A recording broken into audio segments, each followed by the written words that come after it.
राजधानी लखनऊ में UP press club में आजाद समाज पार्टी के राष्ट्रीय अध्यक्ष एवं सांसद चंद्रशेखर आजाद ने पत्रकार वार्ता करते हुए कहा कि उनकी पार्टी आगामी सत्ता परिवर्तन यात्रा के माध्यम से पूरे उत्तर प्रदेश में सरकार बनाने की तैयारी कर रही है। उन्होंने बताया कि नगीना की जनता ने उन्हें लोकसभा भेजकर विश्वास जताया तथा हाल ही में महाराजगंज उपचुनाव में पार्टी को लगभग 80,000 वोट प्राप्त हुए हैं।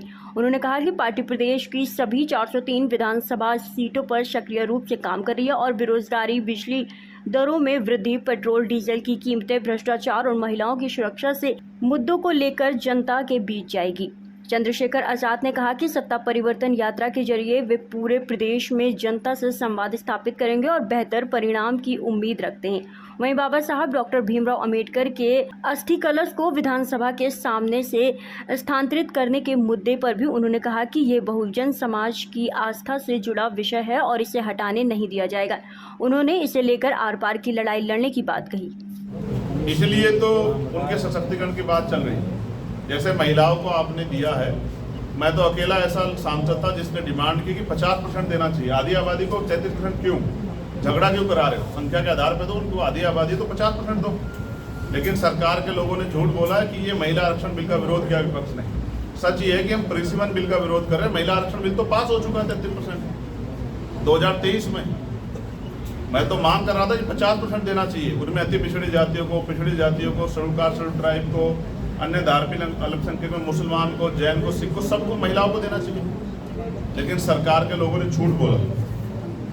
युवा बेरोजगारी और पेपर लीक का संकट मैं स्पष्ट फिर कर रहा हूं। पढ़ा लिखा नौजवान बेरोजगार घूम रहा, सुसाइड तक कर रहा है।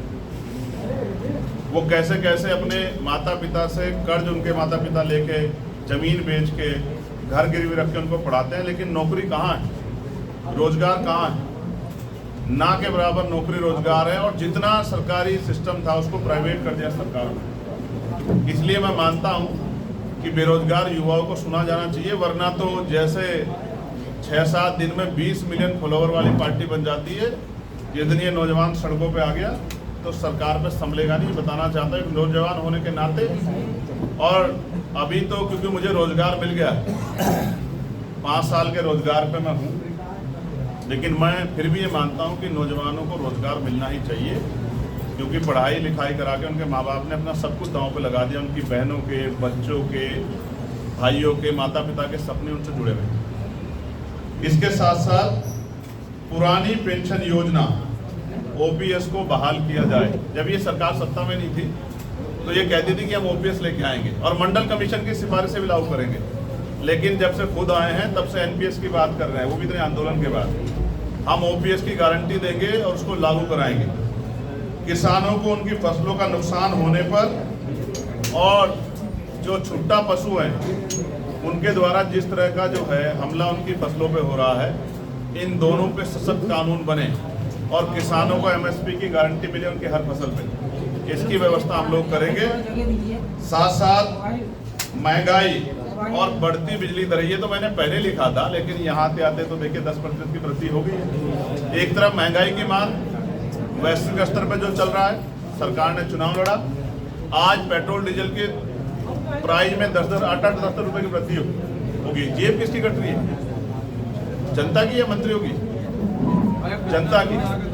तो हम जनता के नुमाइंदे हैं। जनता के हितों की रक्षा के लिए मैं बहुत जिम्मेदार से कह रहा हूँ कि महंगाई पे लगाम लगानी चाहिए और बिजली दरें कम करनी चाहिए। शिक्षण संस्थानों में पारदर्शिता और जो आरक्षण से लेके उनके अधिकार है उनका सर्जन होना बहुत आवश्यक है। कितना बैकलॉग भारी अभी जो है खाली पड़ा हुआ, सरकार क्यों नहीं बैकलॉग कर रही है? बैकलॉग भरेगा, नौजवानों को रोजगार मिलेगा। क्यों चुनाव के समय भर्ती आती है और कितने पेपरों के जो है, कितनी भर्ती के नाम पे कितने लोग भ्रष्टाचार की भेंट चढ़ते हैं? कैसे पेपर आता तो फॉर्म भरे जाते हैं और फॉर्म में जो फीस होती है और फिर सेंटर कहीं के कहीं लगते हैं और फिर जो है पेपर लीक हो जाता है, सब कुछ बर्बाद हो जाता है। उसका हिसाब कौन देगा उनकी मेहनत का? इसलिए मैं दोबारा दोहराऊं, नौजवान होने के नाते, युवा होने के नाते मैं नौजवानों के साथ खड़ा हूं। इसलिए मेरी मांग है और हम इसको लागू करेंगे। पावर में आने के बाद हम जनता के बीच में लेकर जाएंगे, जागरूक करने के लिए युवाओं को कि पेपर अगर आप कराते तो कोई पैसा न ली युवाओं से, आप दे तो रहे नहीं और पैसा जरूर लेते हैं उनसे। उसके बाद सेंटर लगाएं तो आप सुरक्षा व्यवस्था आपकी मजबूत होनी चाहिए। होम डिस्ट्रिक्ट में सेंटर लगाएं, होम डिस्ट्रिक्ट में नहीं लगा सकते तो पड़ोसी जिले में लगाएं। बेटियों की सुरक्षा के साथ खिलवाड़ होती है।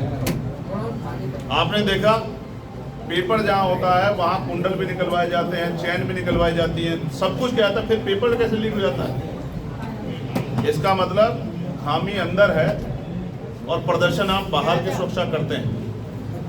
साथ साथ आज जो अन्याय हो रहा है दलित, पिछड़े, आदिवासी, मुसलमान और अन्य धार्मिक समाज पे, वो किसी छिपा हुआ नहीं है।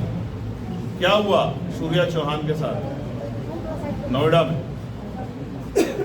क्या हुआ गाजियाबाद में एक और नौजवान के साथ, क्या हुआ शिल्पी कुशवाहा के साथ हरदोई में, विश्वकर्मा समाज की बेटी के साथ कितना अन्याय हुआ, पाल समाज की बेटी के साथ कौशाम्बी में कितना अन्याय हुआ, फतेहपुर की मौर्य समाज की बेटी के साथ गैंगरेप, प्रवीण मौर्य इसरो वैज्ञानिक के साथ इस तरह का जो है न्याय, ये जुल्म कब